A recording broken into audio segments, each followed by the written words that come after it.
Eh bien, bonsoir à chacun et bienvenue pour cette étude de l'Apocalypse. Et je vais demander à mon frère Georges de remettre ce moment à notre Dieu. Voilà, mon frère Amen. Jojo.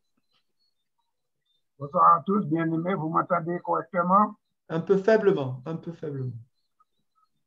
Ouais, j'ai un micro qui ne fonctionne pas bien. Hmm. Père, ce soir, nous voici devant toi, sachant, au Dieu Tout-Puissant, que c'est un bon rendez-vous que nous avons. Nous te remercions, nous sommes venus te rencontrer afin qu'en ce jour, Seigneur, nous puissions être attentifs à ce que tu as à nous dire. Béni sois-tu, ô l'Éternel, car tu es le Dieu bon, le Dieu merveilleux, et ta parole nous dit que tu nous aimes. Je te remercie de cet amour que tu as su manifester pour moi à travers la mort de Jésus à la croix. Je crois qu'en ce soir, l'Éternel Dieu Tout-Puissant, mon Dieu, tu veux du bien pour chacun de nous, quelles que soient les difficultés, quel que soit ce que nous allons entendre. Seigneur, remplis ton serviteur qui aura la charge de nous porter ton conseil. Puisse nos cœurs être disponibles, disposés à entendre ce que tu as à nous dire et que nous puissions en retour le mettre en application. Merci de bénir chacun de mes bien-aimés, ceux qui sont là, ceux qui n'ont pu être là. Que ta parole continue son œuvre en nous, car tu es l'Éternel Dieu qui nous fait du bien. Sois béni, sois glorifié, Père, dans le nom de Jésus-Christ, je t'ai prié. Amen. Amen. Amen. Gloire à Dieu.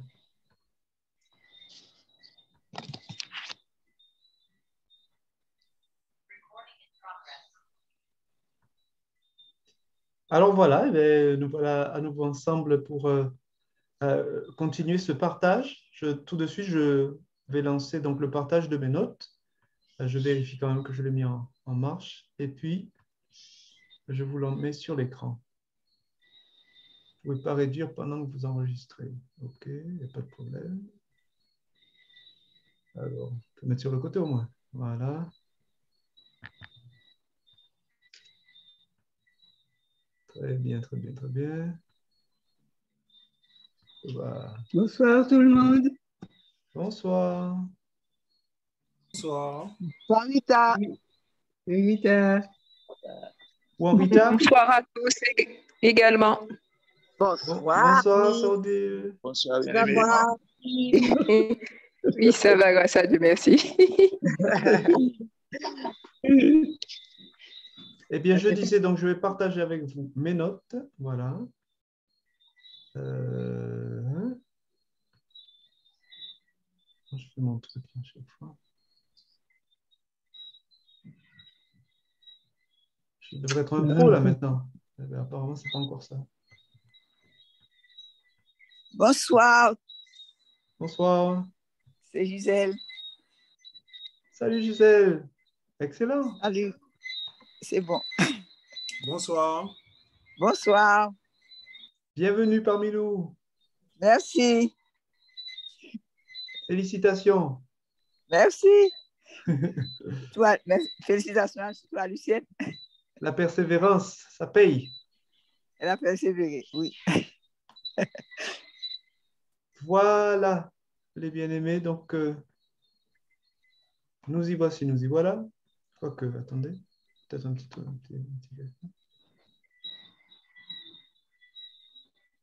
Donc, voilà, pour les notes, je vous rappelle que nous continuons donc à partager sur le thème de l'Apocalypse, les événements des fins des temps, de la fin des temps. Et bien, le plan que nous suivons, bien sûr, a été une introduction sur l'Apocalypse. Nous avons parlé des 7 églises de l'Apocalypse et nous déroulons un petit peu la chronologie des événements de la fin des temps. Et nous avons découpé cela, comme cela se fait parfois, aux événements avant la Grande Tribulation, les événements pendant la Grande Tribulation ou pendant la Tribulation, et les événements après les 7 années de tribulation. Nous sommes donc au grand 2 pendant les 7 années de tribulation et nous avons déjà vu ensemble, eh bien, comment dirais-je, les 7 sceaux. Voilà, nous avons parlé des 7 sceaux. Je vous rappelle pour ceux qui se rappellent un petit peu des textes qu'il y a des cavaliers qui sont appelés, le premier cavalier, le deuxième cavalier, etc. Et avant d'arriver au 7e sceau, il y a un intermède, il y a comme une parenthèse, et on va repartir à partir de cette parenthèse pour ensuite arriver au 7e sceau. Voilà, donc le texte concernant la parenthèse, est-ce que c'est ça? Non, ça c'est carrément l'ouverture du 7e sceau. Ah ben, pourquoi pas? Est-ce que c'est ce que je voulais dire? Ben, pourquoi pas? Ça marche comme ça. Alors, eh bien, carrément, le 7e sceau, pourquoi pas? Donc, Apocalypse chapitre 1, versets 1 à 6. Quand il ouvrit le 7e sceau, est-il écrit, il eut dans le ciel un silence d'environ une demi-heure, et je vis les 7 anges qui se tiennent devant Dieu, et 7 trompettes leur furent données. Et un autre ange vint et se tint sur l'autel, ayant un encensoir d'or. On lui donna beaucoup de parfums, afin qu'il les offrît avec les prières de tous les saints sur l'autel d'or qui est devant le trône. La fumée des saints, la fumée des parfums monta avec les prières des saints, avec la prière des saints, de la main de l'ange devant Dieu. Et l'ange prit l'encensoir, le remplit du feu de l'autel et le jeta sur la terre. Il y eut des voix, des tonnerres, des éclairs et un tremblement de terre, et les 7 anges qui avaient les 7 trompettes se préparèrent à en sonner. Donc on avait commencé à partager là-dessus sur les 7 trompettes, et je vous refais le listing juste en dessous, un petit peu, le résumé. Donc trompette 1, si vous regardez dans le texte, eh bien, il s'agit de grêle qui tombe, mélangée à du sang.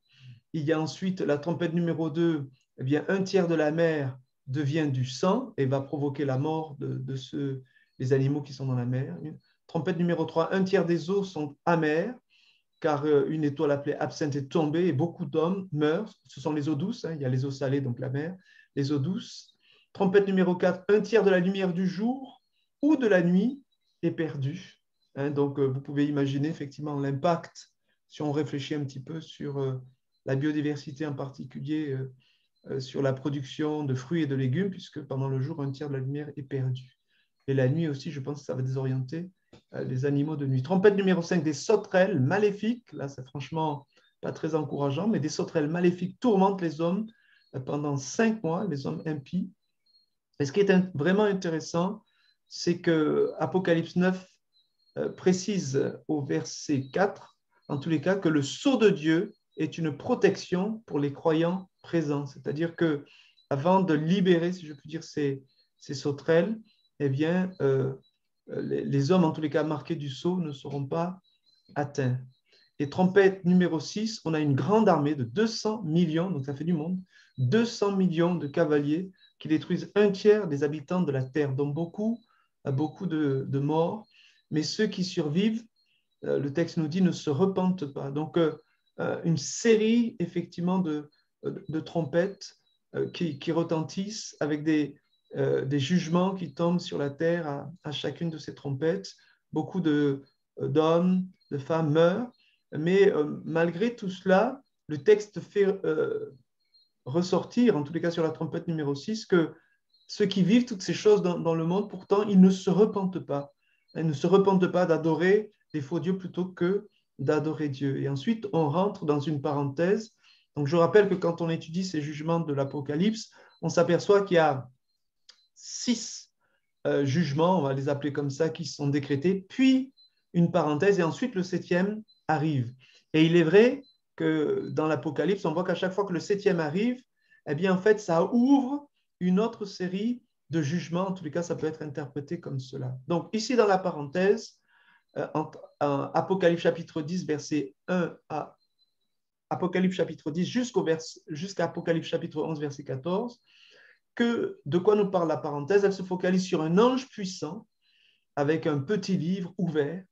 Il annonce l'accomplissement du mystère de Dieu, si je reprends un petit peu le texte. Jean doit ingérer le petit livre afin de continuer à prophétiser. On trouve aussi dans cette parenthèse la mesure du temple de Dieu, et en particulier, on souligne, pour ceux qui l'ont déjà lu, qu'il y a le parvis extérieur. On demande à Jean de ne pas mesurer le parvis extérieur. Il est laissé aux nations païennes, aux nations qui sont contre Dieu. Et c'est symbolique, c'est-à-dire qu'effectivement, Dieu donne accès, Dieu donne un droit, si je puis dire, aux nations. Vous vous rappelez peut-être cette expression, c'est pour l'instant, c'est le temps des nations. Et tant que le temps des nations n'est pas accompli, eh bien, le peuple de Dieu, quelque part, souffre. Dieu laisse un temps aux nations pour régner, pour faire ce qu'elles ont envie de faire d'une certaine façon, bien que c'est sous le contrôle de Dieu. Et puis ensuite, bien sûr, le temps de Dieu va arriver.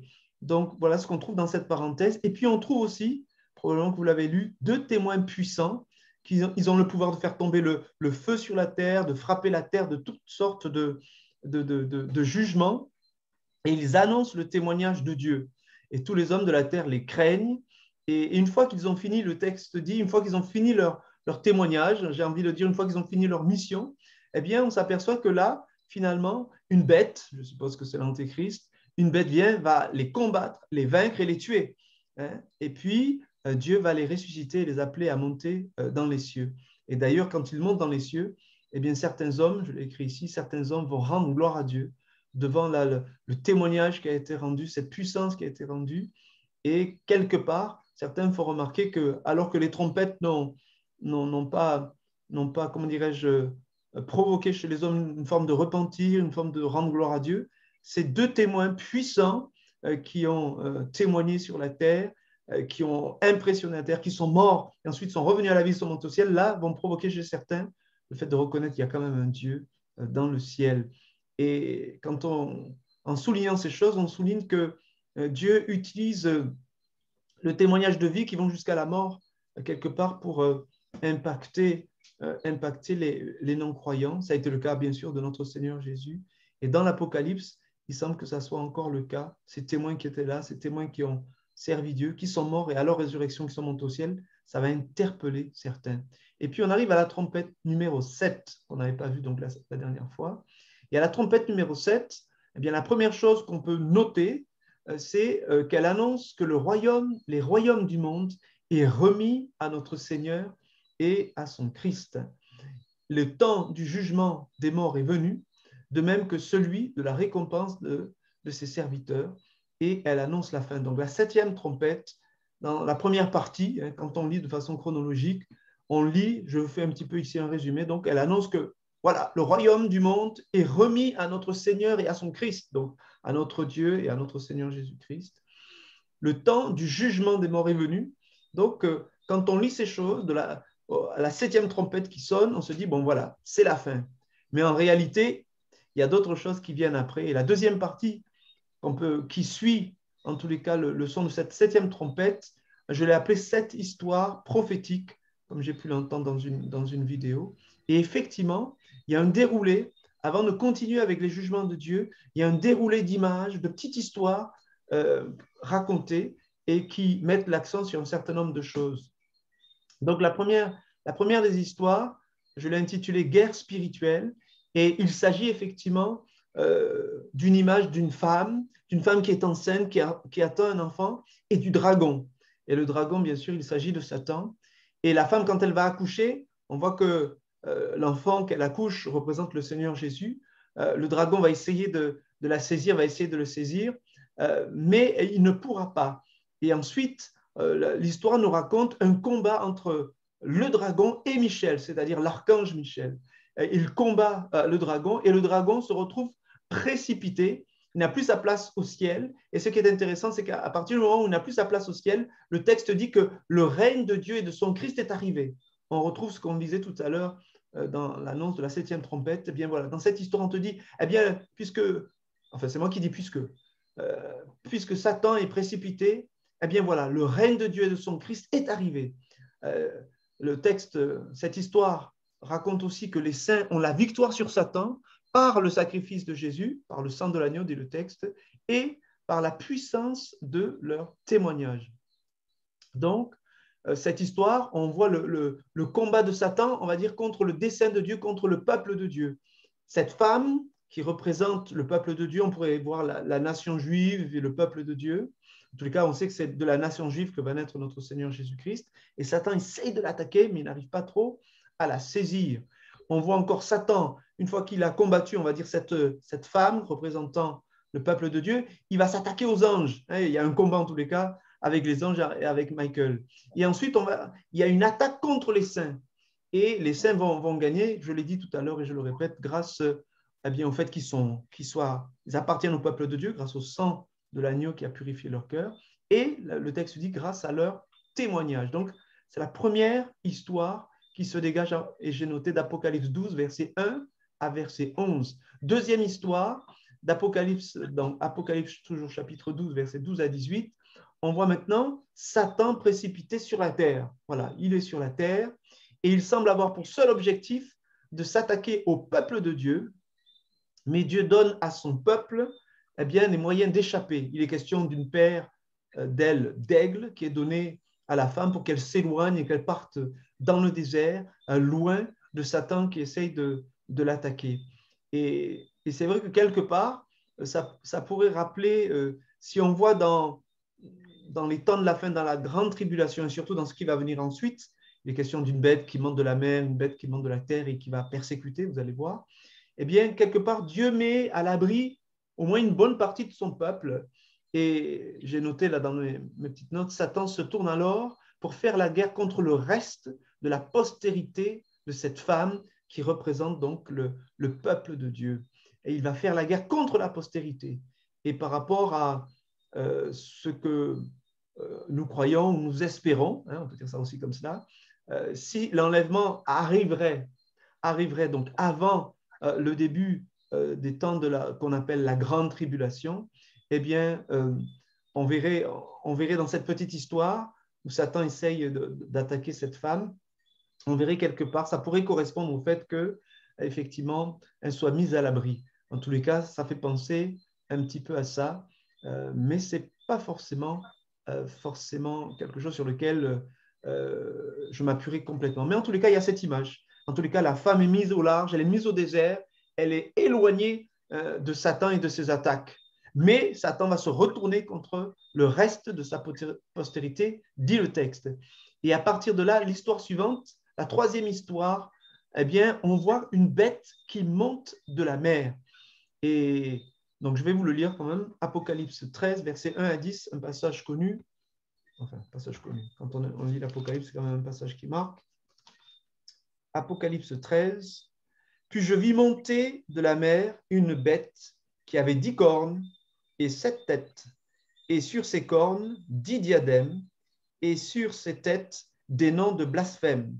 La bête que je vis était semblable à un léopard. Ses pieds étaient comme ceux d'un ours, et sa gueule comme une gueule de lion. Le dragon lui donna sa puissance. Rappelez-vous, le dragon, c'est Satan. Et son trône et une grande autorité. Donc là, effectivement, pour son trône, on sait que Satan est le prince de ce monde. Donc voilà-t-il pas que quelque part, il donne à cette bête qui monte de la mer, il va lui donner son trône. Donc cette position d'autorité, cette bête va pouvoir régner, on va dire, pour Satan, à la place de Satan. Verset 3. Et je vis l'une de ses têtes comme blessée à mort, mais sa blessure mortelle fut guérie. Donc cette bête qui va monter de la mer, a priori, elle aura été blessée à mort, c'est-à-dire pratiquement soit elle est morte, il semblerait, mais sa blessure mortelle fut guérie et toute la terre était dans l'admiration derrière la bête, dit ici le texte. Et ils adorèrent le dragon, donc Satan, parce qu'il avait donné l'autorité à la bête, et ils adorèrent la bête en disant « Qui est semblable à la bête et qui peut combattre contre elle ?» Et il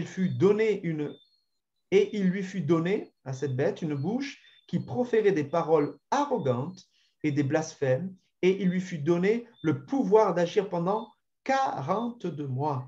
Et elle ouvrit sa bouche pour proférer des blasphèmes contre Dieu, pour blasphémer son nom et son tabernacle, et ceux qui habitent dans le ciel, carrément. Et il lui fut donné de faire la guerre aux saints et de les vaincre, est-il écrit. Et il lui fut donné autorité sur toute tribu, tout peuple, toute langue et toute nation. Et tous les habitants de la terre l'adoreront, et le texte précise, ceux dont le nom n'a pas été écrit dès la fondation du monde dans le livre de vie de l'agneau qui a été immolé. Si quelqu'un a des oreilles, qu'il entende, dit le texte. Si quelqu'un mène en captivité, il ira en captivité. Et si quelqu'un tue par l'épée, il faut qu'il soit tué par l'épée. C'est ici la persévérance et la foi des saints. Amen. Donc cette bête qui monte de la mer dans l'Apocalypse, eh bien, avec les parallèles des autres textes de la Bible, eh bien, elle représente a priori l'Antéchrist qui va régner dans ce monde. Vous voyez en particulier le passage où il dit qu'il lui fut donné, j'essaye de trouver, il lui fut donné une bouche proférer des paroles arrogantes et des blasphèmes. Il lui fut donné le pouvoir d'agir pendant 42 mois. Alors, je précise, 42 mois, donc ça correspond à 3 ans et demi. Donc, pour ceux qui nous suivent, rappelez-vous que dans les prophéties de Daniel, on nous dit qu'à la fin des temps, il y aura un temps où l'Antéchrist va régner, va dominer, et ça correspond à 7 années. Et il va commencer en faisant toutes choses belles, si je puis dire, proposer la paix, etc. Il va se présenter comme le meilleur des présidents du monde, on va dire ça comme ça. Et puis, la prophétie de Daniel nous dit qu'au milieu de la semaine, et là, il va, j'ai envie de dire, montrer son vrai visage, il va faire la guerre aux saints, il va se montrer plus que Dieu, et a priori, le temple de Dieu aurait été reconstruit, et il va même rentrer dans le temple, se faisant passer pour Dieu. Donc, correspondant aux autres prophéties, on voit cette bête qui monte de la mer représente véritablement l'Antéchrist. Et par rapport aux références, j'aimerais lire avec vous un texte dans Daniel. Donc, Daniel chapitre 7. On l'appelle ici une bête qui monte de la mer. Et on voit que l'imagerie ici utilisée est en fait celle utilisée dans la vision qu'a Daniel des princes et des rois de ce monde. Donc, je lis pour vous dans Daniel chapitre 7, versets 1 à 3. Daniel 7, 1 à 3, écoutez ça. Et ensuite, à partir du verset 15.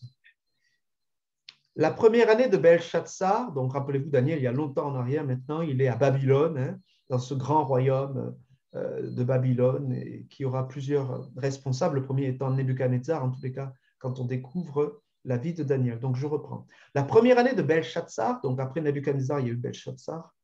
La première année de Belshazzar, roi de Babylone, Daniel eut un songe et des visions de son esprit. Pendant qu'il était sur sa couche, donc sur son lit. Ensuite, il écrivit le songe et raconta les principales choses. Ça fait penser à Jean qui reçoit la vision et qui va l'écrire pour ensuite l'envoyer aux 7 églises. Verset 2. Daniel commença et dit, « Je regardais pendant ma vision nocturne et voici, écoutez ça, les 4 vents des cieux firent irruption sur la grande mer et 4 grands animaux sortirent de la mer, différents l'un de l'autre. Le premier, verset 4, semblable à un lion et avait des ailes d'aigle. Je regardais jusqu'au moment où ses ailes furent arrachées. Il fut enlevé de terre et mis debout sur ses pieds comme un homme, et un cœur d'homme lui fut donné. Si on connaît un petit peu le texte biblique de Daniel, on sait que cette première bête, elle représente ni plus ni moins Nebuchadnezzar.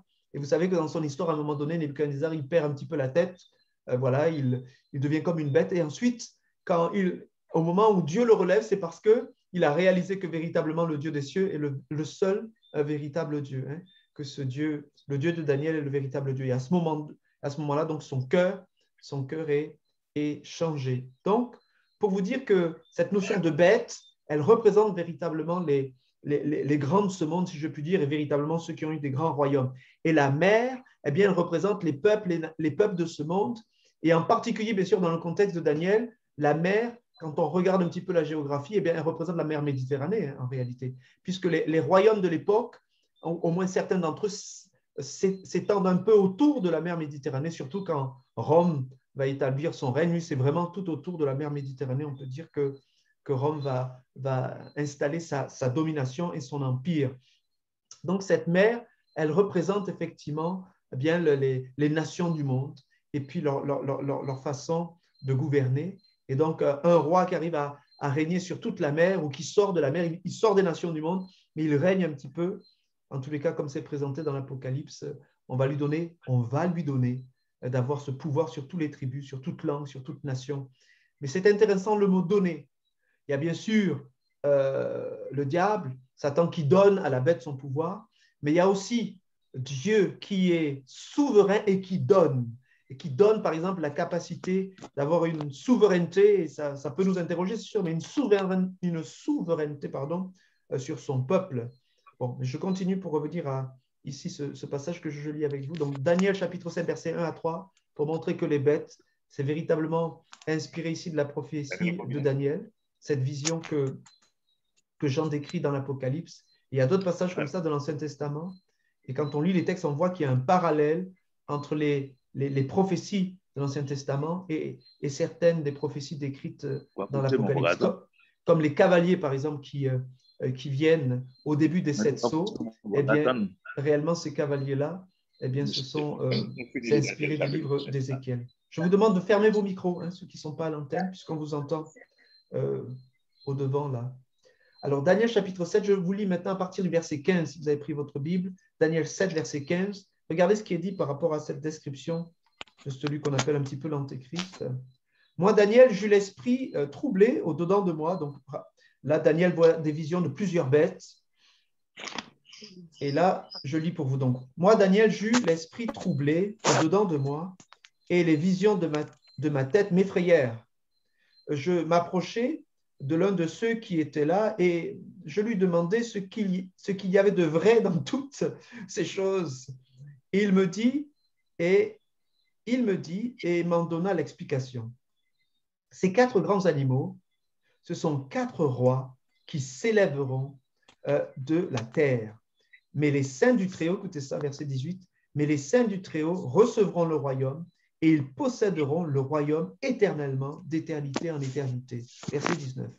Ensuite, je désirais savoir la vérité sur le 4e animal qui était différent de tous les autres, extrêmement terrible, qui avait des dents de fer, des ongles, des reins, qui mangeait, brisait et foulait aux pieds ce qui restait, et sur les 10 cornes qu'il avait à la tête, et sur l'autre qui était sorti, et devant laquelle 3 étaient tombés. Sur cette corne qui avait des yeux et une bouche parlant avec arrogance et une plus grande apparence que les autres. Je vis cette corne faire la guerre aux saints, verset 21, et l'emporter sur eux, jusqu'au moment où l'Ancien des jours vint donner droit aux saints du Très-Haut, et le temps arriva où les saints furent en possession du royaume.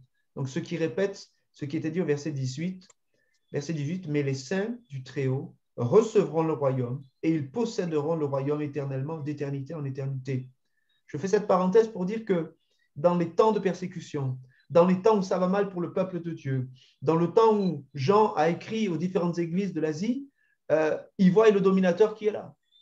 Ils voient que leurs circonstances ne sont pas favorables. Ils voient qu'ils sont persécutés et ils peuvent se poser des questions au niveau de la foi. Mais les prophéties martèlent ou rappellent que Dieu aura le dernier mot. Et ce qu'il demande à ses enfants, ce qu'il demande à son peuple, c'est de lui rester fidèle. Voilà. Donc je reviens. Alors verset 23, il me parla ainsi, le 4e animal, c'est un 4e royaume qui existera sur la terre, différent de tous les royaumes, et qui dévorera toute la terre. Il la foulera, la brisera, et les 10 cornes, ce sont 10 rois qui s'élèveront de ce royaume. Un autre s'élèvera après eux, il sera différent des premiers, et il abaissera 3 rois. Il prononcera des paroles, écoutez ça, verset 25, contre le Très-Haut, il opprimera les saints du Très-Haut, et il espérera changer les temps et la loi. Et les saints seront livrés entre ses mains, pendant un temps, des temps et la moitié d'un temps. Donc, ça correspond à la moitié du temps de la tribulation. La tribulation donc dure 7 années, 7 années de tribulation sévère, les temps, ce qu'on appelle les temps de la fin. Et au milieu de ces temps, de ces 7 années, eh bien, les choses vont s'intensifier pendant 3 ans et demi. C'est là que l'antéchrist, celui qu'on appelle l'antéchrist, donc la bête là, qui vient de la mer, va se montrer le plus féroce, en tous les cas, contre les saints, contre ceux qui croient au Seigneur.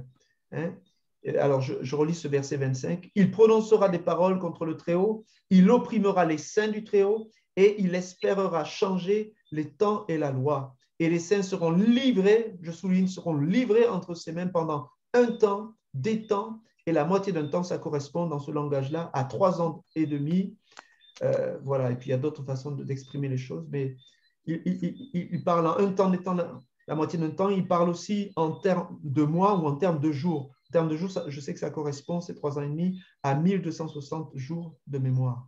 Voilà, je continue. Puis viendra le jugement, verset 26, et on lui ôtera sa domination, qui sera détruite et anéantie pour jamais. Verset 27, le règne, la domination et la grandeur de tous les royaumes qui sont sous les cieux seront donnés au peuple des saints du Très-Haut. Son règne est un règne éternel et tous les dominateurs le serviront et lui obéiront. Donc, si on se remet dans le contexte des bien-aimés qui vivaient à l'époque de l'apôtre Jean qui reçoit cette révélation, ça devait être une source d'encouragement, de rappeler que ces prophéties que certaines devaient connaître de Daniel, eh bien, effectivement, elles vont s'accomplir et il viendra un temps, à l'époque où Jean écrit, eh bien, on sait que effectivement, cet empire romain peut ressembler effectivement à cette prophétie ici, puisqu'on sait que c'est un empire différent des autres. Il a vraiment pris une grande partie de la terre, on va dire l'empire romain, et certains de ces empereurs ont été violents, méchants vis-à-vis des croyants. Donc, effectivement, c'est dans les oreilles, en tous les cas, de ceux qui recevaient cet écrit, ce livre de l'apôtre Jean, ça devait leur parler et les rassurer en leur disant, même si c'est difficile, même si c'est compliqué, Dieu mettra un terme et c'est vous qui aurez le royaume, c'est vous qui aurez la domination et tous ces rois, tous ces chefs viendront en soumission au royaume des chrétiens, au royaume de Dieu. Donc, tout ça pour dire que cette bête qui monte de la mer, eh bien, plusieurs des textes vont véritablement dans ce sens. Elle représente ce royaume et cet homme qui régnera sur le monde entier. Il y avait un petit peu cette image au temps de l'Empire romain, surtout quand ces hommes et ces royaumes s'érigent pour prendre la place de Dieu. Voilà. Ensuite, donc ça c'était, je vous disais, on est dans les 7 trompettes, on est arrivé à la 7e trompette et à la suite de ces 7 trompettes, inclus ou non dans cette série de 7 trompettes, mais il y a ces histoires, ces 7 histoires de guerre spirituelle, cette femme poursuivie par Satan, l'histoire de Satan qui est jeté sur la terre, qui essaie justement de faire la guerre à la femme et qui va persécuter les chrétiens. Et puis, on est en train de lire en ce moment l'histoire de la bête qui monte de la mer et qui nous parle de celui qu'on appellera l'Antéchrist. Et puis, on a l'histoire de la bête qui monte de la terre. Donc, il y a la bête qui monte de la mer, mais il y a aussi, l'Apocalypse nous parle de la bête qui monte de la terre. Et je vais vous le lire aussi dans Apocalypse 13, versets 11 à 18. Et il va travailler main dans la main avec la bête qui monte de la mer. Écoutez cela, donc Apocalypse 13, versets 11 à 18. Et on va voir dans ce passage que véritablement la persécution, c'est à ce moment-là qu'on va trouver le fameux nombre de la bête. Je lis pour vous donc Apocalypse 13, versets 11 à 18. Puis je vis monter de la terre une autre bête. La première bête, montée de la mer, c'est l'Antéchrist. OK. Puis je vis monter de la terre une autre bête qui avait 2 cornes semblables à celles d'un agneau. Donc, se présente comme un agneau, voilà, hein, on ferait semblant de ressembler à Dieu quelque part et à son Seigneur, qui parlait comme un dragon. Elle ressemblait à un agneau, mais elle parlait comme un dragon. Elle exerçait toute l'autorité de la première bête en sa présence, est-il écrit, et elle faisait que la terre et ses habitants adoraient la première bête, dont la blessure mortelle avait été guérie. Elle opérait de grands prodiges, même jusqu'à faire descendre du feu du ciel sur la terre, à la vue des hommes. Et elle séduisait les habitants de la terre par les prodiges qui lui étaient donnés d'opérer en présence de la bête, disant aux habitants de la terre de faire une image de la bête qui avait la blessure de l'épée et qui vivait.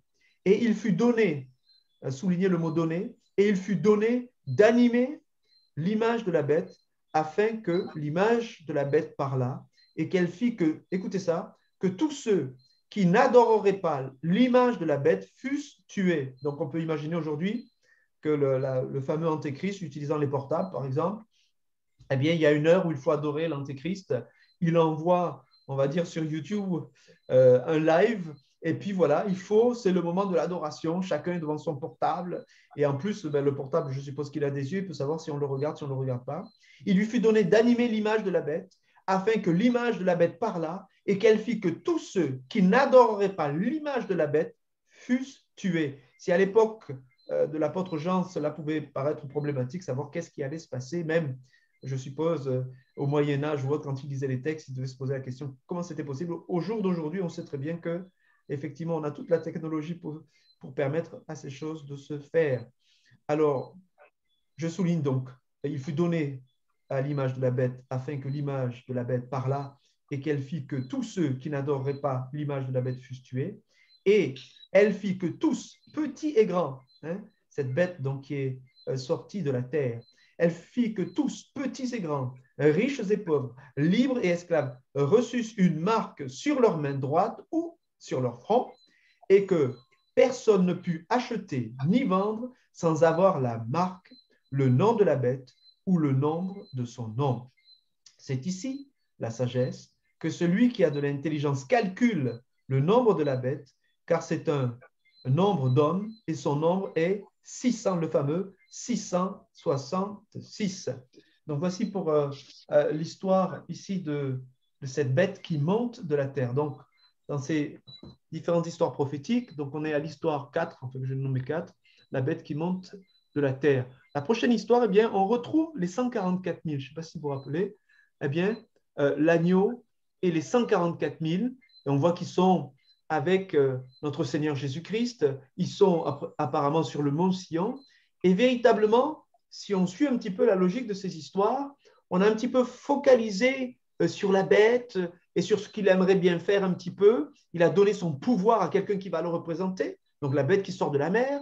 Cette fameuse bête est associée à un faux prophète, celle qu'on appelle la bête qui monte de la terre, et son but, c'est d'emmener l'adoration vers cette bête qui représente le diable. Il ne faut pas se leurrer. Et à contrario, on a ici l'agneau et son peuple, les 144 000 qui eux suivent l'agneau, lui sont fidèles et le servent à lui. Donc très certainement, ces 144 000, rappelez-vous qu'on a vu qu'ensuite, ils allaient, eux, traverser cette grande tribulation. Donc, ils vont vivre à cette époque-là, d'accord, à cette époque de grande tribulation. Mais ils vont rester, d'après cette histoire prophétique, ils vont rester fidèles à l'agneau. Donc, si le diable, au travers de sa bête, a tout un peuple, un monde entier qui le suit, il y a ici, et on disait la dernière fois qu'on s'est rencontrés qu'a priori, ce nombre de 144 000 est sûrement un symbole de tous ceux qui sont des croyants rachetés par le sang de Jésus-Christ, donc qui ont mis leur foi dans l'histoire de Jésus-Christ, dans l'évangile de Christ,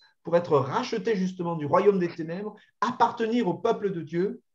Et on avait fait le parallèle que l'apôtre Jean, il entend d'abord ce nombre des 144 000, et rappelez-vous, il est question de 12 000 de la tribu de Juda, 12 000 de la tribu de ceci, je ne me rappelle plus les noms, de Siméon, etc. Toutes les tribus d'Israël, des 12 tribus qui existaient d'Israël.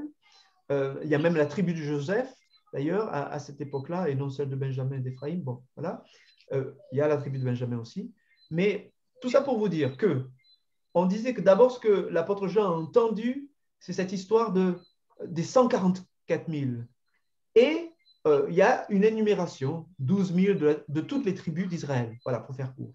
Et ensuite, quand il regarde dans sa vision, au lieu de voir 144 000, il voit un peuple nombreux. Donc, il est possible, il est fort possible, je pense que ce n'est pas incohérent, que les 144 000 soient un nombre symbolique d'hommes et de personnes, en tous les cas, qui appartiennent à Christ, qui ont vraiment donné leur cœur au Seigneur et qui lui restent fidèles malgré, on va dire, toutes les séductions, parce que ça, c'est important, malgré toutes les séductions, que ce soit la bête qui monte de la mer, l'Antéchrist, que ce soit son faux prophète, la bête qui monte de la terre, toutes ces séductions qu'ils vont manifester. N'oubliez pas qu'il y a une grande puissance qui va se manifester, du feu qui tombe du ciel, manifestant que vraiment là, on a en face de nous quelqu'un qui est extraordinaire.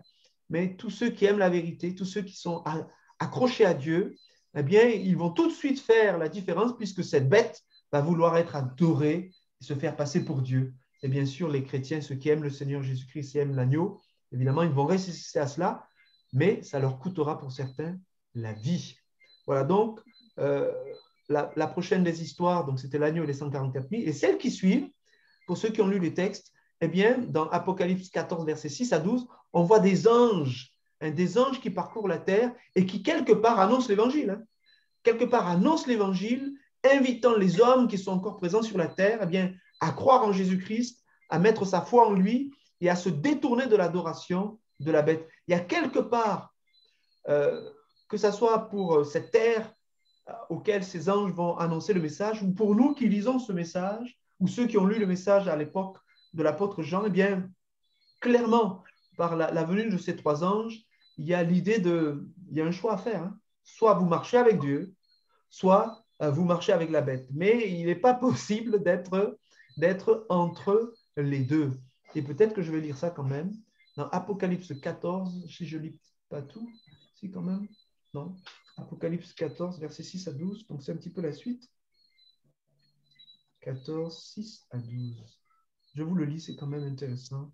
Je vis un autre ange qui volait par le milieu du ciel, ayant un évangile éternel pour l'annoncer aux habitants de la terre, à toute nation, à toute tribu, à toute langue et à tout peuple. N'oubliez pas, l'Antéchrist, il règne sur toutes ces tribus, sur toutes ces nations, sur toutes ces langues. Ça a été dit tout à l'heure. Il disait d'une voix forte, « Craignez Dieu et donnez-lui gloire, car l'heure de son jugement est venue.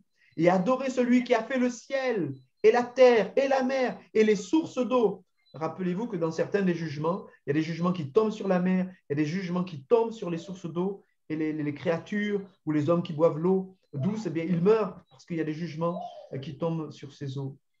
Verset 8. Et un second ange suivit en disant, elle est tombée, Babylone la grande, on va en parler la fois prochaine, Babylone la grande, qui a abreuvé toutes les nations du vin de la fureur de son impudicité. Et un troisième ange les suivit en disant d'une voix forte, si quelqu'un, écoutez cela, hein, verset 9, ça c'est important, et un troisième ange les suivit en disant d'une voix forte, si quelqu'un adore la bête et son image et reçoit une marque sur son front ou sur sa main, il boira lui aussi du vin de la fureur de Dieu, versé sans mélange dans la coupe de sa colère, et il sera tourmenté dans le feu et le soufre, devant les saints anges et devant l'agneau. Et la fumée de leur tourment monte au siècle des siècles, et ils n'ont de repos ni jour ni nuit, ceux qui adorent la bête et son image, et quiconque reçoit la marque de son nom. C'est ici la persévérance des saints, qui gardent les commandements de Dieu et la foi de Jésus. Donc, il y a vraiment cette idée qu'on doit être, bien sûr, persévérant et que malgré les séductions, eh bien, il faut savoir qui on veut suivre. Si on suit le Seigneur et si on adore lui seul, ou si on est prêt à suivre ceux qui se font passer pour un Dieu, se font passer pour Dieu, mais qui ne le sont pas et qui en fait sont là pour glorifier le diable et servir le diable. Et la dernière des 7 histoires que j'ai appelées les 7 histoires prophétiques, eh bien, c'est la notion de vendange de la terre. Et dans cette vendange, eh bien, vous voyez qu'il y a 2 types de vendange. Il y a ce qu'on pourrait appeler l'enlèvement, hein, pour rappeler. Il y a, si vous voulez, la vendange du peuple de Dieu. Et puis, il y a la vendange, mais c'est-à-dire ceux qui, si on parle en tous les cas d'une notion d'enlèvement, ceux qui resteront sur la terre pour subir la dernière série de jugements de Dieu, c'est-à-dire, rappelez-vous cette séquence que j'ai énoncée, dans ces différents jugements que Dieu envoie sur la terre, on peut les regrouper en 7 sceaux, les 7 sceaux, les 7 trompettes, là on lit par rapport à la 7e trompette, et ensuite les 7 coupes de la colère de Dieu. Donc, je vous lis cette histoire de vendange. Je regardais, voici, il y avait une nuée blanche, et sur la nuée était assis quelqu'un qui ressemblait à un fils d'homme, ayant sur sa tête une couronne d'or et dans sa main une faucille tranchante. Donc, ça rappelle un petit peu notre Seigneur Jésus en gloire, glorifié. Maintenant, c'est probablement un ange, en tout cas, qui le représente, si ce n'est lui-même. Et, verset 15, un autre ange sortit du temple, criant d'une voix forte à celui qui était assis sur la nuée, « Lance ta faucille et moissonne, car l'heure de moissonner est venue, car la moisson de la terre est mûre. » Et celui qui était assis sur la nuée jeta sa faucille sur la terre, et la terre fut moissonnée. Et là, je crois, bien sûr, que c'est le peuple de Dieu, tous ceux qui appartiennent au Seigneur, qui sont moissonnés et qui sont pris probablement sur la nuée. Donc, ça fait penser, bien sûr, à l'enlèvement. Et c'est possible, d'ailleurs, ça pourrait être cela. Donc, tout ça pour mettre, puisque nous sommes dans l'étude, hein, donc je partage avec vous, mais cette notion que l'enlèvement, nous, en général, hein, dans notre Église, on place l'enlèvement avant la grande tribulation. Mais ce n'est pas toujours aussi clair, ce n'est pas toujours aussi simple. Et il y a des textes qui nous interpellent, je vais vous en lire un autre tout à l'heure. Et celui-là, par exemple, montrerait ici que c'est plutôt vers avant vraiment que les derniers jugements tomberaient. Encore faut-il placer au bon endroit cette histoire prophétique, mais en tous les cas, il y a un moment de vendange, c'est vrai, effectivement. En tous les cas, c'est vrai que je ne peux pas être dogmatique, mais en tous les cas, dans cette histoire prophétique, on voit qu'il y a une récolte, le peuple de Dieu est parti, et il y aura une autre récolte qui, lui, c'est le jugement qu'il va avoir. Donc, à savoir à quel moment le peuple de Dieu part, nous, d'une façon logique, on se dit, bon, c'est plutôt avant que Dieu juge. Voilà, mais ce n'est pas toujours aussi simple. Je vais vous lire un autre texte tout à l'heure, vous allez comprendre ce que je veux dire. Alors, et pour l'autre vendange, la deuxième vendange qui n'est pas le peuple de Dieu, verset 17, un autre ange sortit du temple qui est dans le ciel, ayant lui aussi une faucille tranchante, dit le texte. Et un autre ange qui avait autorité sur le feu sortit de l'autel et s'adressa d'une voix forte à celui qui avait la faucille tranchante, disant, lance ta faucille tranchante et vendange les grappes de la vigne de la terre, car les raisins de la terre sont mûrs. Et l'ange jeta sa faucille sur la terre, il vendangea la vigne de la terre, et écoutez maintenant ce qui va suivre, et jeta la vendange dans la grande cuve de la colère de Dieu. Et la cuve fut foulée hors de la ville, et du sang sortit de la cuve jusqu'aux morts des chevaux, pour vous montrer le volume de sang sur une étendue, une grande étendue, 1600 stades. Donc, à l'issue de cette septième trompette, la septième trompette sonne et puis on dit, voilà, c'est fait. Le royaume du monde est donné à notre Seigneur. Et une fois qu'il dit ça, vient ensuite tous ces textes que j'ai appelés ces 7 histoires prophétiques, où on voit un petit peu Satan, son combat, ce qu'il essaye de faire, etc. Il attaque le peuple. Et puis, on a vu ces bêtes, justement, qui sont issues finalement de cette volonté de Satan de pouvoir dominer la terre. On voit ces bêtes qui sortent de la terre, qui sortent de la mer. Et puis, on voit ici, en tous les cas, pour terminer, à l'issue de ces histoires, la dernière histoire prophétique, eh bien, on voit cette notion de vendange. Et à l'issue de ces textes-là, eh bien, vous allez voir, on va rentrer, ce sera pour la prochaine fois, bien sûr, mais on va rentrer dans les 7 coupes de la colère de Dieu. Je répète ce que je disais l'autre fois. Dans l'interprétation, on peut, je ne sais pas s'il y a plusieurs écoles, enfin, il y a plusieurs écoles, mais au moins, je vous en présente 2. L'une des écoles dit que, d'interprétation dit que ces 7 séries, ces 3 séries de 7 jugements, on va dire ça comme ça, eh bien, en fait, il pourrait être simplement 3 visions différentes ou 3 façons différentes de décrire un petit peu les jugements de Dieu sur la terre. Ça, c'est une possibilité. Et la deuxième possibilité que je préfère, moi, considérer, c'est qu'en fait, ils sont imbriqués. C'est-à-dire la première série de jugements qu'on appelle les sceaux, qui ouvrent le livre, justement, qui ouvre le livre, le rouleau qui a été donné au Seigneur sur lequel, je suppose, il décrète les jugements sur la terre, eh bien, quand on arrive au 7e sceau, le 7e sceau ouvre les 7 trompettes, et quand on arrive aux 7 trompettes, la 7e des trompettes donne naissance, pour moi, aux coupes de la colère de Dieu. Tout ça pour dire que quand au 7e sceau, il dit, quand vous relisez le texte, il dit, ben, voilà, ça en est fait. Maintenant, le règne de Dieu arrive, la colère de l'agneau arrive.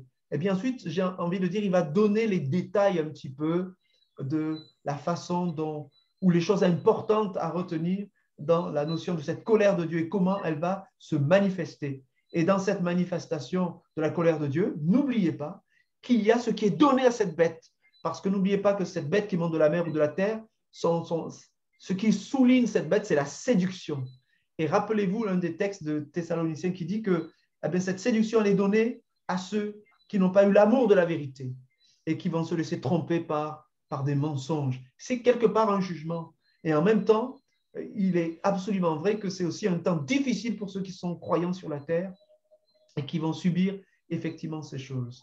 Et dernier texte que je lis avec vous pour vous dire par rapport à l'enlèvement, ce qu'on appelle l'avènement du Seigneur, l'enlèvement, nous avons tendance donc, nous, à dissocier. On dit le Seigneur revient, il vient chercher l'Église, ce qu'on appelle l'enlèvement, et à un moment donné, le Seigneur, avec l'Église, va revenir sur la terre, et on va l'appeler ça l'avènement.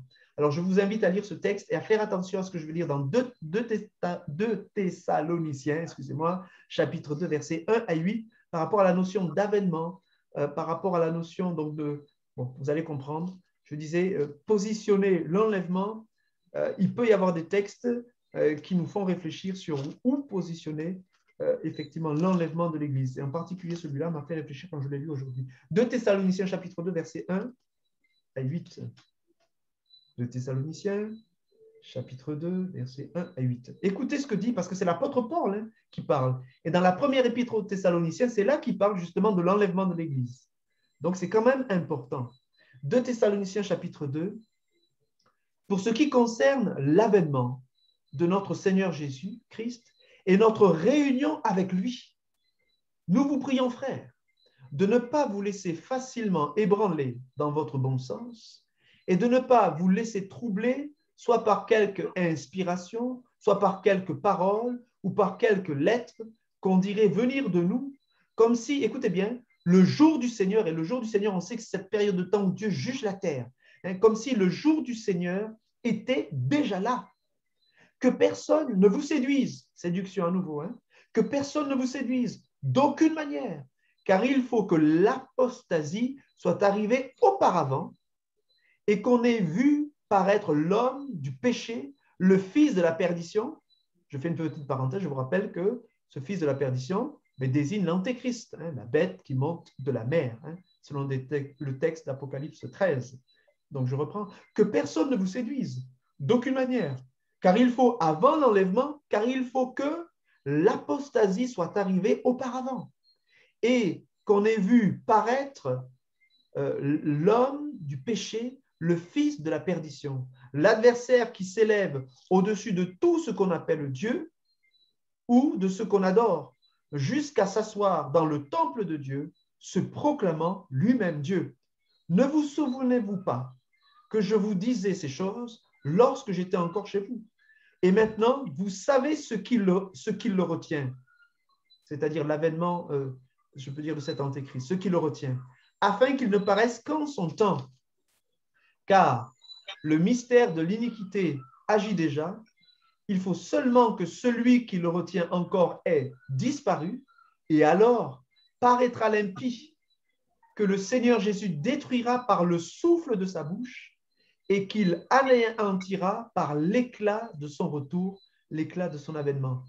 Et pour ceux qui connaissent déjà, bien sûr, la prophétie de l'Apocalypse, par exemple, vous savez que la fin de ce qu'on appelle la tribulation, la grande tribulation, alors que l'Antéchrist a régné, a fait toutes ces histoires, c'est Christ justement qui revient et qui détruit l'Antéchrist par son retour. Mais ce que j'essayais de souligner par rapport à la notion de moisson et d'enlèvement de l'Église, c'est que quand on lit un texte comme cela, où l'apôtre Paul dit qu'on ne vous trouble pas en ce qui concerne notre réunion avec le Seigneur, mais cette histoire de réunion avec le Seigneur, ça rappelle l'enlèvement de l'Église. Je relis, je souligne avec vous, je vais relire dans 1 Thessaloniciens chapitre 4 où il parle de l'enlèvement. Pour ce qui concerne l'avènement, vous savez que l'avènement, c'est le retour de notre Seigneur. Pour ce qui concerne l'avènement de notre Seigneur Jésus-Christ. Et je souligne, et notre réunion avec lui. Nous vous prions, frères, de ne pas vous laisser facilement ébranler dans votre bon sens et de ne pas vous laisser troubler, soit par quelque inspiration, soit par quelques paroles ou par quelques lettres qu'on dirait venir de nous, comme si le jour du Seigneur était déjà là. OK? Donc, vous soulignez cela, cette notion, c'est surtout la notion de notre réunion avec lui. Parce que c'est ça qui me fait penser un petit peu à ce que dit 1 Thessaloniciens chapitre 4, si vous avez votre Bible. 1 Thessaloniciens chapitre 4. C'est pas ça? Si?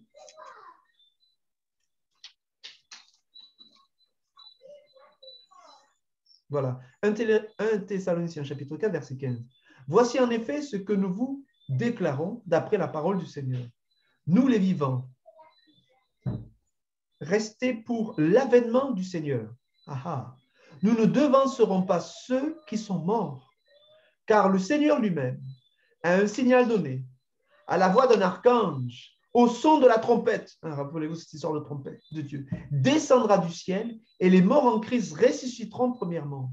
Ensuite, nous les vivants, qui serons restés, nous serons tous ensemble enlevés avec eux sur des nuées à la rencontre du Seigneur, hein, notre réunion avec le Seigneur, à la rencontre du Seigneur dans les airs, et ainsi nous serons toujours avec le Seigneur. Consolez-vous donc les uns les autres par ces paroles.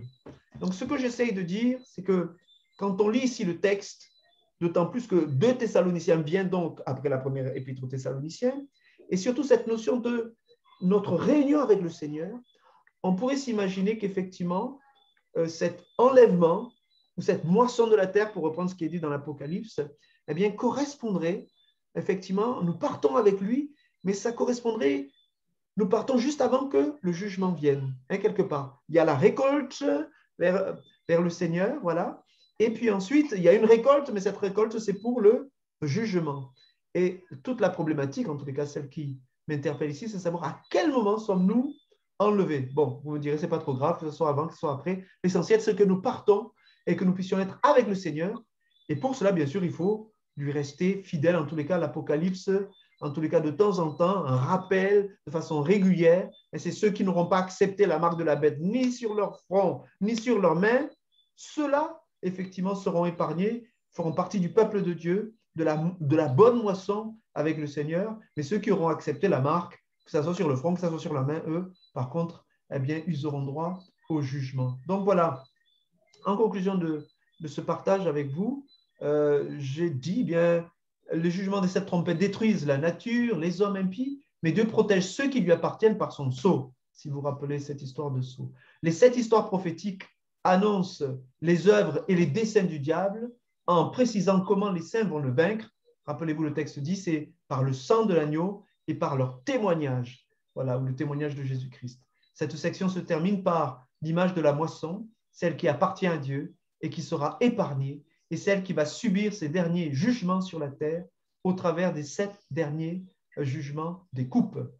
Donc voilà un petit peu ce que, donc je ne sais pas quelle heure il est, mais voilà un petit peu donc ce que je voulais partager avec vous en essayant de ne pas aller trop loin, mais en suivant cette notion.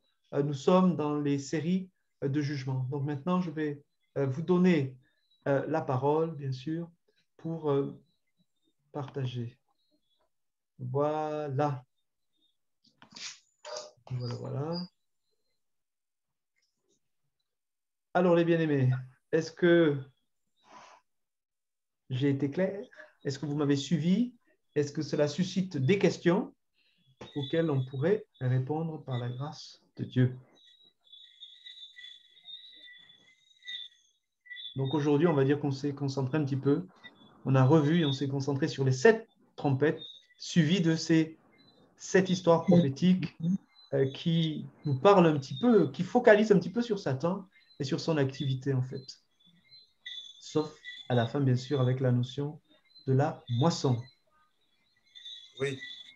Dans ton explication, c'est vrai que il y a des choses qui nous apparaissent claires, mais n'empêche que toutes les images, les symboliques, tout ça, sont complexes, et difficiles à saisir en quelque sorte, parce que tout se bouscule dans notre tête, quoi.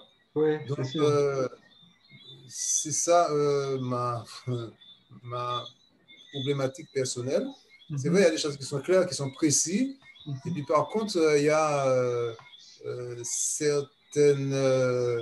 certains rapports que l'on fait, par exemple avec la bête qui monte de la terre, la bête qui monte du ciel, etc. etc. Ouais. Où là, bon, personnellement, j'ai du mal à saisir. Et puis aussi, une question que je me posais, pourquoi être enlevé pour aller à la rencontre du Seigneur et de revenir avec lui? Enfin, moi, revenir avec lui, ça ne me gêne pas. Ça ne me gêne pas de revenir avec lui, puisque nous sommes là pour suivre le Seigneur. Donc, s'il revient, on revient avec lui. tranquillement. Oui, absolument. Ça, il n'y a pas de souci. Surtout que d'après notre analyse classique, je veux dire, on va dire les points de notre doctrine, on adopte la pensée que, et tout le monde n'est pas d'accord avec ça, mais la pensée que eh bien, Christ revient, mais pour montrer, en tous les cas, moi, c'est comme ça que je dis, pour montrer aux hommes comment il fallait faire pour régner sur la terre. Voilà. Bon, c'est vrai je ne vais pas dire qu'il triche, mais c'est vrai qu'il va quand même lier Satan. Donc, c'est sûr que ça va simplifier un petit peu les données du problème, puisque Satan sera lié pendant 1000 ans si on prend cette ligne d'interprétation. Mais en tous les cas, il va établir son règne et nous venons régner avec lui. Nous serons ses ministres, ses ambassadeurs et nous allons, d'un point de vue humain, il est quand même clair qu'effectivement, il va falloir régner sur toute la terre. Et comme il nous fait participer à ce règne, eh bien, il va falloir une certaine organisation, etc. Donc, on verra le gouvernement terrestre de notre Seigneur Jésus-Christ se manifester, si notre interprétation des 1000 ans, bien sûr, est bonne. Mais ce que j'aimerais souligner pour chacun d'entre vous en tant que pasteur, c'est, je pense qu'il faut garder cette humilité, comme tu dis, mon frère José, c'est-à-dire qu'on ne comprend pas tout quand même. Il y a beaucoup d'images, il se peut très bien qu'on se trompe, etc. Moi, en relisant aujourd'hui, pour moi, il y avait une forme de synchronisation entre le fait que Satan tombe, il est chassé du ciel, et du moment où Christ va pouvoir installer son règne. Il semble qu'il y a, quand on relit le texte, je crois que c'est Apocalypse 12 par là, quand on relit le texte, on voit que c'est parce que Satan, quelque part, est tombé que le règne vient. Plusieurs fois, le règne de notre Christ arrive. Son royaume est là. Le royaume de la terre lui est donné. Et c'est à partir du moment où Satan tombe qu'on lui donne. Et quelque part, c'est vrai que c'est au moment où il tombe, il descend sur la terre, il est animé d'une grande colère. Et c'est à ce moment-là que la bête va apparaître. Donc, il semble qu'effectivement, je peux me tromper bien sûr, mais on a l'impression qu'au moment où Satan sera chassé du ciel, si on peut dire ça comme ça, on sait qu'il a déjà été chassé au moins une fois, mais en tous les cas, dans cette chute, quand je le replace dans le contexte de l'Apocalypse, il semble qu'il y a un lien entre cette chute et la précipitation, si je peux dire, des derniers événements. En tous les cas, la manifestation de cet antéchrist sur la terre semble être liée au fait que Satan, il n'est pas très content, il a été chassé comment dirais-je, de son environnement où il avait une domination, une autorité, et on lui laisse plus que la terre pour régner. Alors du coup, il va se venger, quoi. On va dire ça comme ça. Il va se venger. Bien sûr, il va se venger sur qui? Sur le peuple de Dieu. Et ça peut nous interpeller, nous dire, mais pourquoi, Seigneur, tu nous laisses souffrir comme cela? Mais il me semble que c'est l'image du Christ qui souffre et qui, par cette souffrance, montre aux hommes que, j'ai envie de dire, il ne fait pas semblant. Il nous aime véritablement. Il est prêt à payer le prix pour nous sauver. Et je crois que nous, les chrétiens, en payant le prix, nous montrons aux hommes que nous aimons Dieu réellement. Voilà. Et que si on aime Dieu réellement, c'est qu'il est réel pour nous, il est vraiment réel, et que ça peut interpeller certains et les emmener à la foi. C'est un petit peu ce que je dirais. Donc le fait, moi, de suivre, pour revenir à ta question, José, le fait de le suivre, bon, s'il descend, on descend avec lui, s'il monte, on monte avec lui, ça, il n'y a pas de souci. Mais c'est vrai que par rapport à ce que tu dis, effectivement, dans notre raisonnement, dans notre analyse, notre interprétation des textes, on peut effectivement se poser la question, pourquoi effectivement un premier enlèvement, et puis ensuite on revient avec lui, voilà. Et il peut y avoir une cohérence de se dire que les temps de la fin, les difficultés sont vécues par tout le monde, mais qu'à un moment donné quand même, avant que Dieu vraiment manifeste sa colère pure et dure, j'ai envie de dire ça comme ça, sa colère pure et dure sur la terre, là quand même il enlève son peuple, puisque là, il n'y a pas moyen de passer à travers, si je puis dire. Je veux dire, ce qui va faire tomber sur la terre, bon, il peut nous épargner. Vous avez vu que dans certains des fléaux, les sceaux, avant de délier les 4 vents, et on retrouvait ça justement dans la prophétie de Daniel, avant de délier les 4 vents qui représentent finalement la terre, il dit marque les élus, j'ai envie de dire, du sceau. Et ensuite, quand vous allez lancer, par exemple, comment dirais-je, j'ai oublié leur nom, mais ces espèces de sauterelles là, qui vont tourmenter les peuples, eh bien, avant de les lancer, il faut que le peuple de Dieu soit distingué pour que ne soit tourmenté que, effectivement, ceux qui n'appartiennent pas au peuple de Dieu. Voilà ta question, ce que ça évoquait en moi et ce que je partage avec vous. Voilà.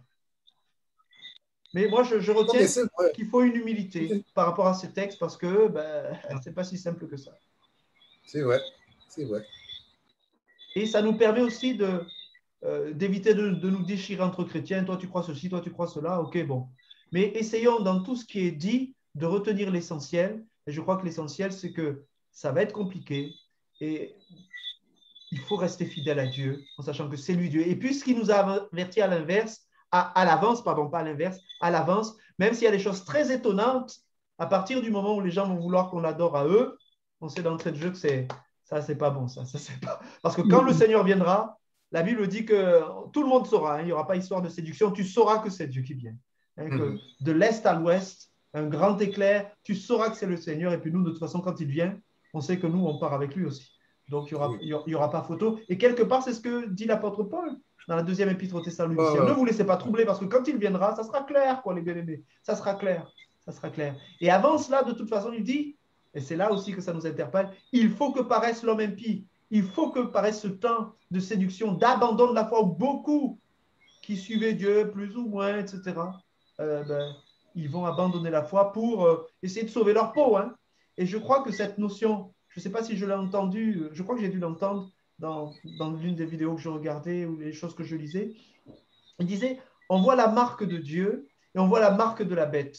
Et on sait que le diable copie toujours effectivement ce que Dieu fait. On connaît qu'il y a on appelle la triunité, notre Dieu est un, et pourtant il y a le Père, il y a le Fils et le Saint-Esprit.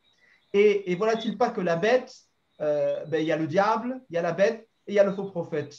Et quelque part, tout ça nous rappelle une triunité diabolique, alors qu'il y a la triunité, comme on dit, de Dieu. Et de la même façon qu'il y a la marque de Dieu, il marque ses enfants, ceux qui lui appartiennent. Voilà-t-il pas qu'il y a la marque de la bête aussi, 666. Et on sait que le 6 est plutôt le chiffre de l'homme, alors que 7, c'est le chiffre de Dieu. Donc, cette marque, elle est probablement très symbolique de ceux qui appartiennent à Dieu. De la même façon qu'on dit que l'Israël de Dieu, c'est plus la circoncision dans la chair, mais c'est dans le cœur. Hein. Et la marque de Dieu, elle est quelque part singée ici par le diable, par la marque de la bête. Et cette notion de marque sur le front et sur la main, on sait que le front, eh bien, puisque vous vous rappelez que dans l'Ancien Testament, il faut couper votre micro. Ah, mais non, c'est oui, c'est la politique, excusez-moi.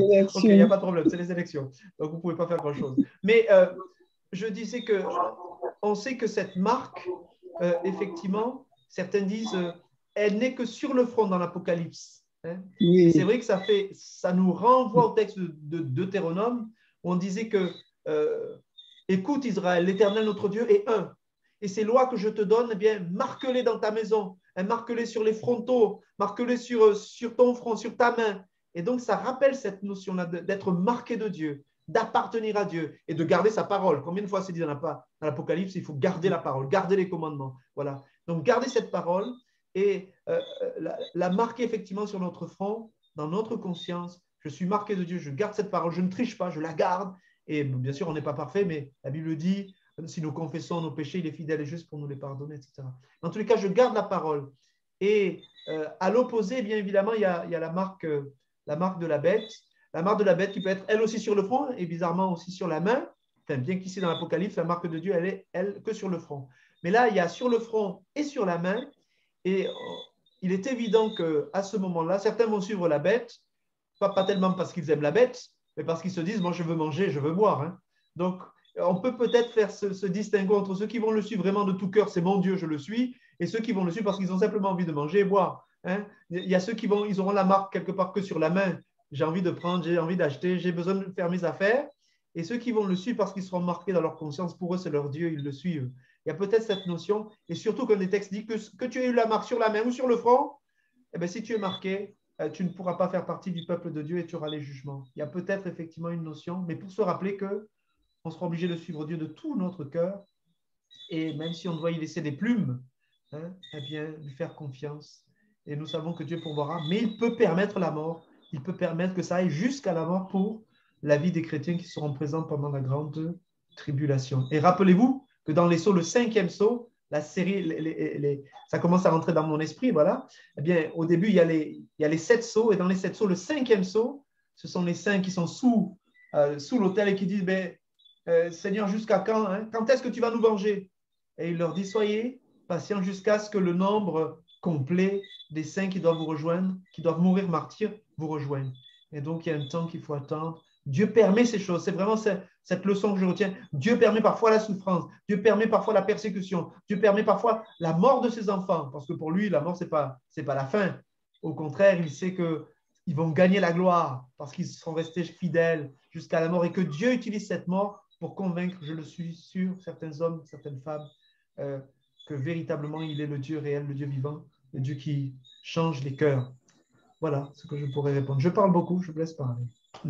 Mais je voulais faire une réflexion, Oui, parce que tout est lié dans la parole de Dieu et on voit l'amour de Dieu lorsque le fléau de la mort s'est déplacé en Égypte. Oui. Et comme Dieu avait dit de mettre le sang sur les portes, ouais, sur les encadrements des portes. Sur les linteaux pour être épargné de la mort. Alors je pense qu'il y a quand même une corrélation avec l'Apocalypse. Oui, c'est-à-dire le mode d'action de Dieu, quelque part, n'a pas changé. Il fait la distinction, et c'était clair effectivement dans les plaies d'Égypte, et quelque part la pensée est reprise, surtout au moment des trompettes, vous retrouvez la grêle, vous retrouvez du sang, etc. Vous retrouvez des fléaux qu'il y avait dans les fléaux qui sont tombés en Égypte. Et je crois qu'effectivement, de façon prophétique, ces fléaux de l'Égypte, ils annoncent un peu l'Apocalypse. Et effectivement, c'est clair, quand on relit les 10 plaies d'Égypte, que Dieu fait une distinction entre son peuple et le peuple qui ne lui appartient pas. Et aussi, bien sûr, au moment où il envoie la mort, c'est ce que tu disais, ma sœur, eh bien, au moment où il envoie l'ange de la mort, eh bien, tous ceux qui sont couverts ou marqués par le sang, eh bien, effectivement, ils sont épargnés par la mise à mort systématique des premiers-nés. L'ange envoyé par Dieu, il va épargner les maisons où il y aura le sang, et on le sait, bien sûr, c'est prophétique aussi de l'annonce du salut par le sang de Jésus-Christ. Voilà, y a-t-il une autre remarque ou une question, les bien-aimés?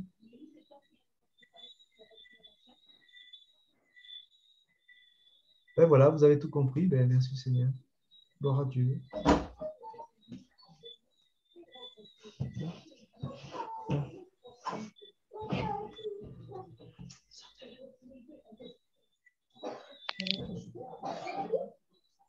C'est bon les bien-aimés?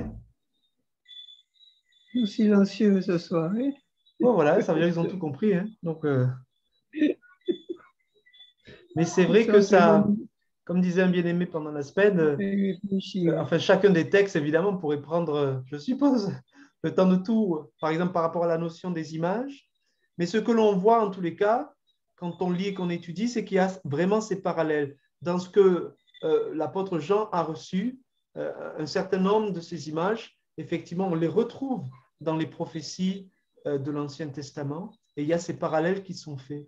Donc, on voit que quelque part, au travers de la vision qu'il a reçue, il s'est nourri un petit peu de ses connaissances des textes de l'Ancien Testament pour décrire ce qu'il a reçu de Dieu et laisser ses impressions.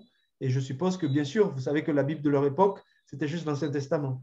Donc, les chrétiens, quand ils lisent les textes de l'Apocalypse, ils sont moins, comment dirais-je, troublés que nous, puisqu'ils sont habitués, normalement, au travers des textes, ils sont habitués avec ces images. Les bêtes, on lit dans la prophétie de Daniel, etc., puisque c'était leur Apocalypse, si je puis dire. Alors que nous, bien sûr, ça, on n'est pas toujours familiarisé avec ces textes et ça peut parfois nous perturber. Mais quand on lit bien et on relit bien, ça finit par avoir du sens et effectivement, en tous les cas, proposer une interprétation possible de ces images et de ce texte. Voilà. Il y a beaucoup de chrétiens qui ont peur de lire le livre de l'Apocalypse. Oui, on peut les comprendre, mais c'est pour ça qu'on prend ce temps de faire ce survol. Hein, on est d'accord qu'on n'a pas expliqué tous les symboles, etc. Ça prendrait effectivement plus de temps. Mais l'idée déjà, c'est de se faire un survol, se donner comme un cadre quand on lit les textes, pouvoir replacer, puisque normalement, ça nous révèle un petit peu les choses de la fin. Donc, c'est bien de replacer un petit peu dans notre tête, d'avoir comme un fil conducteur et de replacer un petit peu les choses, qui fait que quand on médite un des textes de l'Apocalypse, ça peut peut-être aider à l'interprétation justement ou à la méditation, d'avoir un petit peu ce fil conducteur, les 7 sceaux, les 7 trompettes, les 7 coupes, et entre les 7 trompettes entre les 7 trompettes et les 7 coupes, on peut raconter aussi ces 7 histoires prophétiques et qui se concentrent surtout, comme je le disais, un petit peu sur les activités du diable et de ce qui va manifester en fait pendant ces temps de jugement. Mais sinon, la clé, véritablement pour moi, de cette notion des 7 années de tribulation, c'est Daniel qui la donne, dans Daniel chapitre 9, et quand il parle, la prophétie, si je puis dire, des 7 semaines, enfin, où il a comme se déroulé un petit peu depuis la reconstruction, depuis l'ordre de reconstruction du temple jusqu'au retour du Christ, et il déroule un petit peu des grands points, et ça permet donc de situer un petit peu les choses, on va dire par rapport à l'histoire de l'œuvre de Dieu sur la terre jusqu'au retour du Christ, quoi. Voilà. L'essentiel, c'est que nous allons monter avec lui. Amen. Que nous allons être réunis avec lui et que nous ne le quitterons plus par la grâce de Dieu. Et pour cela, eh bien, nous devons bien sûr veiller à ne pas nous laisser séduire. Et pour ça, il faut avoir bien sûr l'amour de la vérité et, je dirais, persévérer. Voilà. La persévérance. Il y a 2 ou 3 fois où on lit ça, la persévérance des saints. Voici la sagesse, la persévérance des saints. Donc, il faut rester accroché à la parole afin que quand la séduction viendra, c'est-à-dire l'antéchrist viendra, on ne puisse pas se laisser perturber. Dans l'une des 7 églises, il dit quand je te garderai à l'heure de la tentation qui viendra sur le monde. Et je crois que cette heure de tentation, probablement qu'elle désigne un petit peu cette période justement des 7 années de tribulation qui débuterait avec justement eh bien, la manifestation peut-être dans une forme gentille au départ, mais la manifestation de cet antéchrist qui petit à petit est en train de s'installer, en tous les cas une grande mouvance qui est en train de s'installer tranquillement pour séduire les nations, le monde, et pour les emmener à être contre Dieu finalement au final, et surtout contre le peuple de Dieu, puisque ceux qui payent les pots cassés, entre guillemets, dans toute cette histoire, c'est le reste de la postérité de la femme, si je reprends l'image d'Apocalypse 12, contre qui le diable, il ne peut pas attraper la femme, il ne peut pas attraper le peuple de Dieu d'une certaine façon, enfin le gros du peuple de Dieu, si je peux m'exprimer ainsi. Et alors, le texte dit qu'il va faire la guerre au reste de sa postérité. Ben voilà, donc c'est eux qui vont payer les pots cassés, d'une certaine façon. J'interviens encore. Vas-y, ma soeur. Qu'est-ce que tu penses des événements qui se déroulent maintenant entre Israël, la Palestine et tout ça? Est-ce que ce ne sont pas des signes avant-coureurs parce que Dieu dit que son peuple allait revenir dans son pays? Mm-hmm. Il y a beaucoup d'Israélites qui reviennent en Israël. C'est par rapport effectivement à, surtout quand on s'appuie sur la notion de l'antéchrist, avec la notion, si on s'appuie sur la prophétie qu'il va rentrer dans le temple de Dieu, se faire passer pour Dieu, il faudrait qu'il y ait un temple, et pour l'instant, on sait qu'il n'y en a pas. Donc, pour ça, il fallait déjà qu'il y ait le pays d'Israël, et on sait que depuis, si ma mémoire remonte, depuis 1967, je crois, donc 1949, voilà, ils ont recréé l'État d'Israël, et ensuite, plus tard, effectivement, ils ont eu je ne sais plus ce qu'on avait dit, mais avant, effectivement, qu'on rentre dans cette période qu'on appelle la grande tribulation ou la tribulation, eh bien, effectivement, il faut que le peuple de Dieu, pour suivre un petit peu ce que disent les prophéties ou l'image, par exemple, de l'Antéchrist, il faut que ce peuple refasse surface, il faut que le temple soit rebâti, et voilà. Après, bien sûr, en termes d'interprétation, peut-être qu'il y a une autre façon de voir les choses. Mais si on s'appuie sur cette ligne d'interprétation, il faut effectivement que les choses prennent forme en Israël, et voilà, en Israël. Donc, effectivement, tout ce qui se passe là-bas est toujours important, et depuis, en tous les cas, que l'État d'Israël a pu refaire surface, alors qu'avant, il était simplement des provinces d'autres empires, eh bien, ça veut dire qu'à l'horloge de Dieu, les choses avancent, quoi. Les choses avancent et se rapprochent se rapproche de ces temps de la fin, comme on les appelle, qui correspondent aux 7 années de tribulation et de grande tribulation. Merci. Avec plaisir. Ok, bel et bien aimé, on va... Où sont-ils, mes frères et sœurs? Eh bien, je ne sais pas, ils sont sages aujourd'hui. Ils écoutent. Ils sont là, ils sont attentifs. Eh bien, très bien, soyez attentifs et que le Seigneur nous aide à persévérer. Donc, on arrête là donc, le partage sur les 7 trompettes, bien sûr. Et donc, la prochaine fois, ce sera les 7 coupes de la colère de Dieu. Je suppose qu'après, il y a un petit peu moins d'images. Enfin, je pense que ça ira un petit peu plus vite pour terminer un petit peu cette étude. Donc, la semaine prochaine, on se retrouvera pour faire cela par la grâce de Dieu.